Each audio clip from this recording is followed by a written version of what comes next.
এটা হচ্ছে যার ফোন তার সামনে আপনার ফোনটা নিয়ে এসেছি, তিনটে ফোন নিয়েছে আমার মধ্যে নিয়ে দুটো ফোন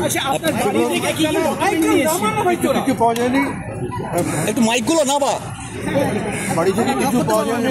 ওরা সার্চ করেছে, কিছু ডকুমেন্ট হাসপাতালে রুগী সংক্রান্ত কিছু ডকুমেন্ট নিয়ে গেছে। আপনার ফোন কলের ভিত্তিতে তো সিবিআই অনেককে ডাকছে। 9 তারিখ আপনি যাদের ফোন করেছিলেন ডাকতে তো পারে, সেটাই স্বাভাবিক। আচ্ছা শুধু 9 তারিখে কোনো খবর এসেছিল যে আজকের ঘটনা নিয়ে জানিয়েছিল? আমাকে জানিয়েছিল 10টার পরে, 10:30, 11 নাগাদ জানিয়েছিল। কে জানিয়েছে? সঞ্জয় ঘোষ জানিয়েছে। একবারই এটা হচ্ছে আখতার আলী একটা কমপ্লেন করেছে, সেই কমপ্লেনের ভিত্তিতে রেড হয়েছে। কোনো আর্থিক দুর্নীতি কিছু আর্থিক লেনদেনে যুক্ত রয়েছেন? না কিছু কোনো টাকা